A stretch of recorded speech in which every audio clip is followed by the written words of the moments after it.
Yeah, so I'm pretty excited. Let's do a little preamble. I've been a UFC fan since forever. I watched it when it was on Spike. I watched it when it was on VHS. I watched it throughout all the networks. My fandom spiraled out of control into the MMA forums, Sure Dog, Reddit, UFC, MMA, Twitter, all that type of stuff. And there's been like a lot of streamers out there that I don't want to. It's hard to remember there's so many streams that don't even exist anymore, you know what I mean? But there was a time frame when like the Weasel and Mind Smash were like two of the biggest MMA channels, and then there was people that would stream like the A-holes and stuff like that, etc. But I ended up finding this guy, MMAGURU, probably through Reddit a long time ago. I know I was watching his channel for McGregor Poirier 2, so however long ago that was. I've been in the chat. I sent donations under multiple accounts, whatever. I'm a fan. I like his videos. I like the scene. I like the vibe. But yeah, I've been in chat. I've been in multiple streams. I've seen them all. I've seen everybody. But anyways, I'm excited to watch this. I don't get to see a stream that often nowadays. But I was in a stream for probably Strickland Hamzat, and he said he was going to release a race tier special. And so I'm interested to check this out. I'm going to treat it like a comedy special. Just watch it, react to it. I feel like he might need a little. He's fine, but I just want to watch it and react to it, see what's up, because I'm anticipating a hood classic here, potentially. Or maybe he's going to need some allies. You never know. Oh, my God. He dropped it. So, yeah, let's go to the God Bless America. Let's check it out.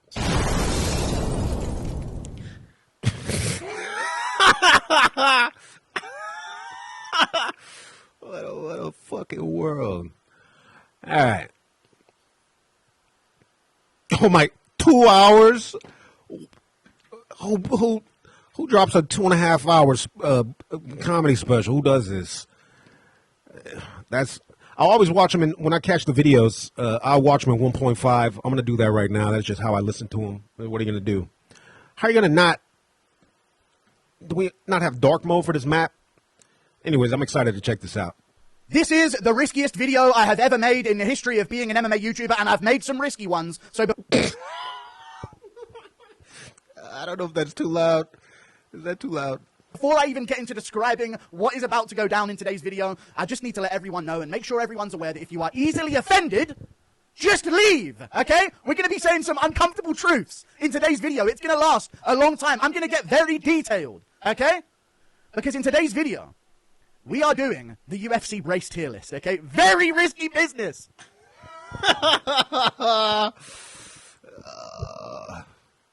Bruh.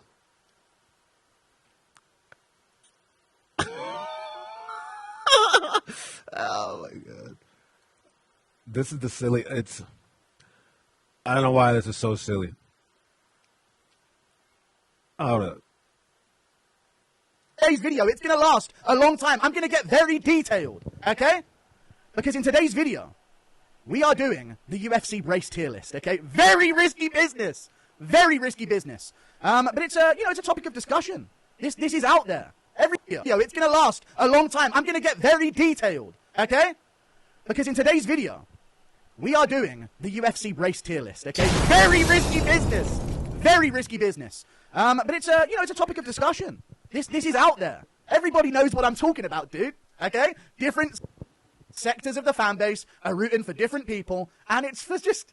Let's stop hiding this reality. Well, different sectors are rating for different people. I thought he was going to say something else. I thought he was going to say I know what he's getting to it, but yeah, there are traits. There's traits just like how stereotypes work. I mean, you see people have styles. Styles make fights.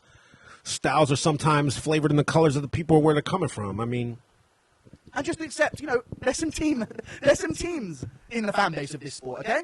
There's some real teams, and that's okay. And I'm going to hope to sort of expand upon that in today's video, and hopefully we can all come together by the end and agree with what I'm about to say about certain groups of people on this earth.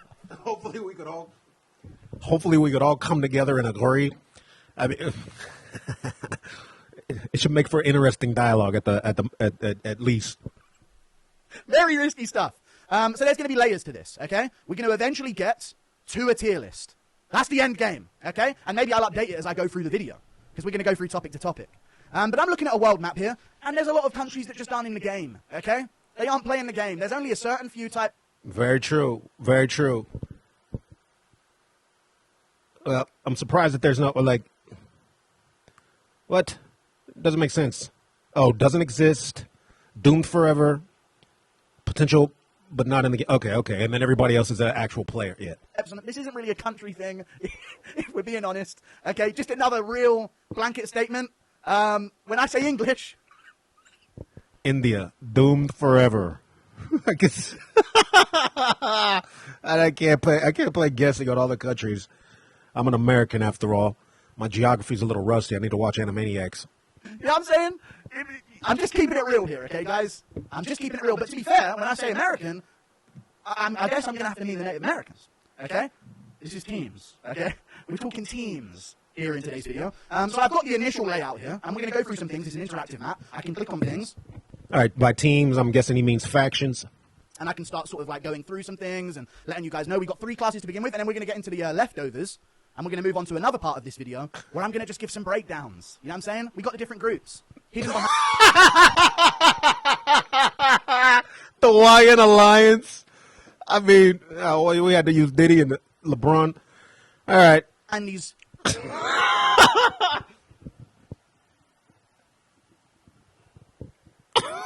The Hawaiian Alliance.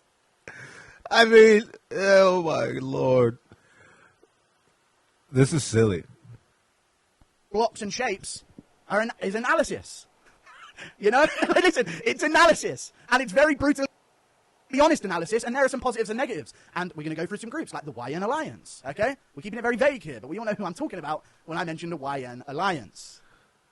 This nigga's like, I mean, this feels Attitude Era, WWF, motherfucking Vince McMahon, Dana White, successor guy here right now. We've also got the Boys and Co., okay? The boys. We're going through a lot of the main groups in the MMA scene right now, okay? Because it's only really about 6 or 7 of them, okay? There really is only about that many groups that are in this game. So I mean, how come we use fighters? Am I not mistaken? Was that not LeBron and P Diddy? Am I casual? No, that's LeBron and P Diddy. Am I casual to the YN Alliance? How come we use fighters? How come we use fighters for the boys, but for the YN Alliance, we're going with a controversial goat and another controversial goat. What is this? Also got the Boys and Co. Okay, we're going through a lot of the main groups in the MMA scene right now. Okay, because it's only really about 6 or 7 of them. Okay, there really is only about that many groups that are in this game. Couple niche outliers here and there. So we got the Boys and Co. Okay, as you can see, and we've got analysis. We've got how they should fight based on who they are, and how to defeat them as well. How to defeat them. Now I'm not telling you guys to take this advice into your everyday life, but when you're in that MMA cage, how to defeat them. This advice could save your life, okay? And it could be the win or lose, in all honesty. We got the Chicanos, man. Oh, we got who's on the I'm deaf to who's on top right. We got Canelo. I mean, prime example of a Mexican style. Walk you down, sock you up. Yeah. With Abner, we got a whole bunch of different groups, the Cousin Mountains and wow, that's a poor picture of Islam if that is.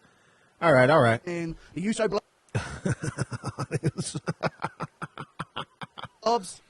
Crafty Uso Blobs, dude. They fly under the radar, but they're in the mix. Oh, you guys seen the movie Warriors from, what is that, late 70s, 80s? The Warriors? Drop some things. Carry. You seen the WWF Attitude Era, Los Borsiquas, Nation of Domination, Degeneration X, you know what I'm talking, Heart Foundation. By Max Holloway, if we're being very honest. We've got the Neymar type people. We've got the Itchy Slabs, because I've actually separated the whites a little bit, because this is not anyone's just allowed into this club. And so there is a divide. So we got YNs. Is there another in group? Are there old ins? Or is there another group of ins? I mean the Boys and Co. Sorry, I've had to have some separation between the boys, because otherwise it would kind of be unfair, to be honest with you. So we've gone into different I don't want to say sub anything in this video. We got TKZ and friends. And then by the end of it, we're going to have a pretty well thought out tier list. But we start here with the world map, okay?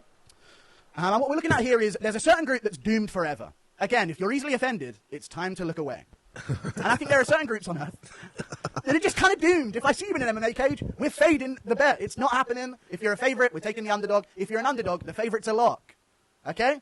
And we've got different groups. Now, there's certain parts of the world where dreams aren't allowed. You're not allowed to have dreams. Okay? North Korea, by proxy, is just like, we're not going to see a North Korean MMA fighter.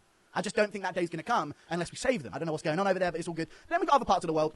It'll have to be like a North Korean that defected, escaped from North Korea twice, and was doing Muay Thai on the other side of the sea type of, something like that.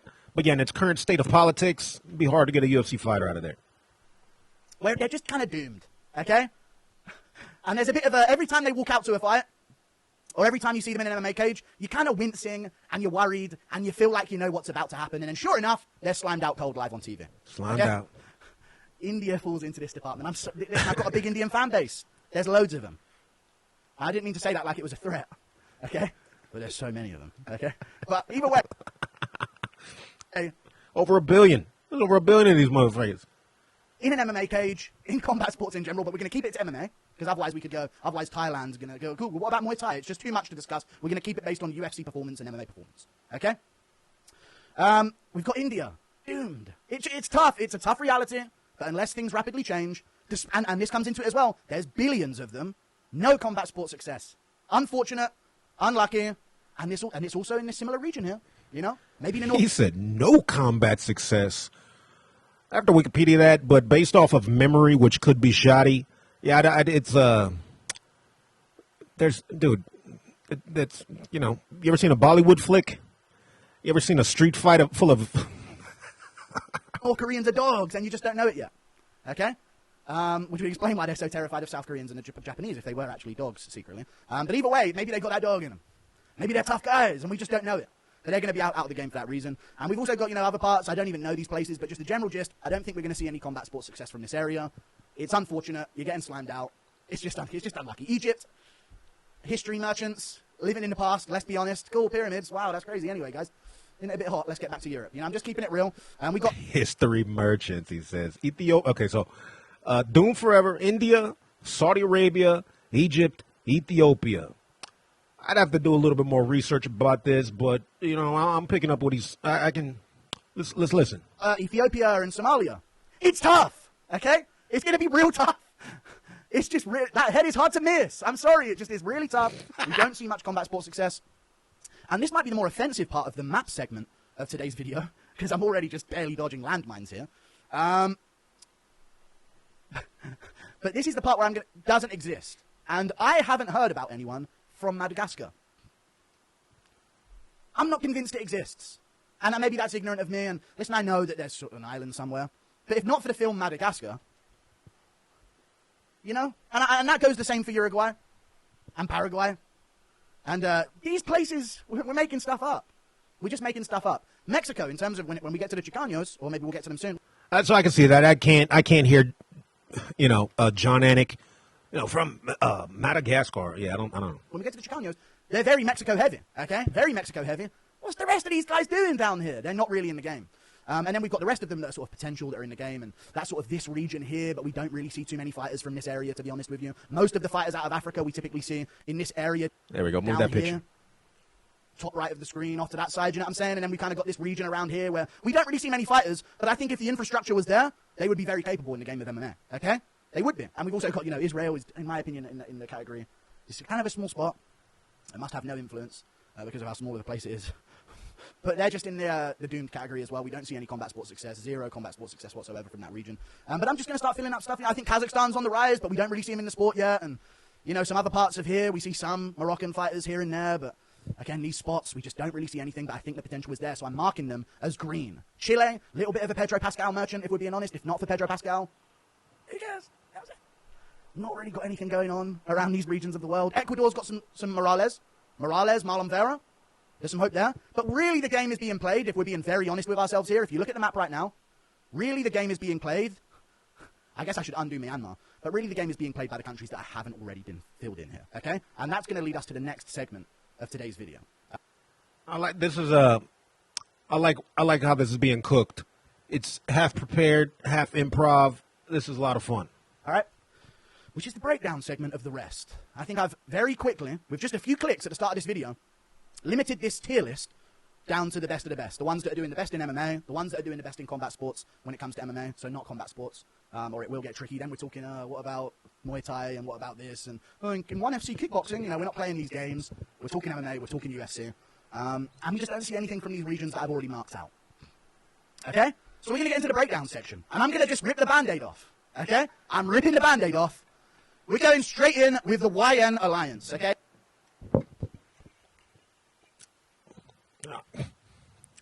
I'm excited. Yeah, and this is where we're going to get... this is where I'm just... This is where there's danger. I don't mean anything by that, by the way, guys. Okay? This is where things is dangerous, you know, feelings could get hurt. But I'm going to be quite complimentary here. Okay? And we're going to go through all the groups that are left in You realize the boy took his beanie off for this. the game. All right? And we're going to see where they mark up and where they start up against each other and how they compare and what to do against them and how they typically fight and all of this. So we're going to start with the YN Alliance. As you can see, I've got the Cameroon and the Nigerian flag. But what I'm really talking about is Western Africa. Western Sub-Saharan Africa is really what we're discussing here, because that seems to be the hub of which, you know, has the successful fighters out of Africa, to be honest with you. Other than South Africa, because let's not forget, because Du Plessis is the best African fighter on the planet right now.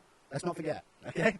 Very uncomfortable truth. But let's just say, in my honest opinion, Du Plessis is not a part of the YN Alliance for the purposes of this video, okay? I know that politically it is and moving country is, and that's a different game. We're not talking about that. We're talking about 1,000 years ago. Who were you? Okay? And that's what I'm judging. So we're going to get into the analysis of the YN 1,000 years ago, who were you? Alliance. I'm going to say some things. Okay? And then we're going to put them somewhere on the tier list. Should be, there's some goats. There is. We're going to do this on the current sport. I'm sweating so badly right now, not because of how stressed I am for what I'm about to unveil when it comes to analysis, but because it's boiling hot in the UK. But, you know, they fell off. And that's okay. No champs. It's all good. It was 95 degrees today in Texas. Good, though. You know? The sport has ebbs and flows. Yin and yang, you know? You're up one era, you're down the next. No champions. It is what it is. But that does not count out. These guys are in the game. Okay? And boy, are they in the game. So we start off with the analysis here. World's fastest. There's no denying it. We've seen enough of the Olympics. These guys are fast. Okay? Now, some might say, if you're known for being crazy fast, Quick twitch. it hasn't been running away a lot. Okay? Now, I'm just going to give a compliment. I'm actually just going to give a compliment. They're crazy fast. A to B, off the mark. Watch out. Okay? They're quick. And they're going to be a couple paces ahead of you. Okay? That's just the reality of the game. That's just the reality of the game. And it's a compliment, so no one's going to have a problem with it. Okay? The ones you might... Oh, boy. Pros and cons. So, pros. Quick twitch muscle fibers. Fast guys. Can't complain. YNs, it's true. have a problem with are going to be coming Probably jump high, too, etc. later on in the analysis section. But they're very fast. Watch out, okay? Early on in UFC fights, in the first minute, I know fighters, when they're going out there against a member of the YN Alliance, they're thinking to themselves, oh, please, don't get slammed out in the first minute, which comes into our next bit. 1 minute KO ability, dude. I know that. When you're a fighter out there, even when you're a fighter from another region of the world, or you're another type of fighter, to say the least, I know for a fact, even if you're a heavy favorite, and you're the prospect, I'm agreeing with this right now, but that's like YN Alliance. Who fits in the alliance? The YN Alliance, right? Knockout, first round power. Talking about your Buckleys, Derek Lewis type of stuff. But then if you look at like who's Mighty Mouse slamming out in the first round, who's John Jones slamming out in the first round, I guess you can't say they're YNs now, but they were YNs competing in the sport. if one of the YN Alliance is an underdog, that first minute is a treacherous time in the fight to navigate, okay? I'm thinking Terrence McKinney. I'm thinking just Ngannou, you know? If we make it out that first minute, we're in the clear. A little bit. Okay, second minute's still dangerous. First round's quite dangerous, to be honest with you. But when it comes to getting that first round, second minute, slam out immediate, the other guy he just didn't know what hit him. This seems to be the YN Alliance's piece de resistance, okay? This is their game. You're in their world, friend. In the first 2 minutes of fights, you're in their world, okay? We get into more analysis. All arms and legs. Okay? Long arms. Okay? Long reach. Catch you on the... I was weaving out the way of a couple white guys in sparring. I was doing fine. Oh, you've been clipped by a member of the YN Alliance. And you've been slammed out. You've been put on a shirt live on pay-per-view. It's a different game. Hey, it's pretty true. They call it not because of the YN Alliance, but it's actually called your ape index for, fingertip to fingertip, your wingspan type of deal. I have a long one myself. Sometimes, dude. 6'2", 80-inch reach. I got some stout ham hock legs, long arms. You never sparred shit like this. Whoa, hang on a second. The guy who was sparring had a 72-inch reach. These guys have the longest arms in the game. It can lead to some power. It can lead to a lot of clip you when you thought you were out of range type danger. Okay? And that's another thing that they're quite good at. Clip you when you're out of range. You didn't see it coming. You thought you were safe. Boom. Matt Fravola's out cold. Okay? That's just how it is. Okay? Shit happens. You get caught. You get clipped. And they're all arms and legs. They are. They're all arms and legs. Now, when this is called the ape index.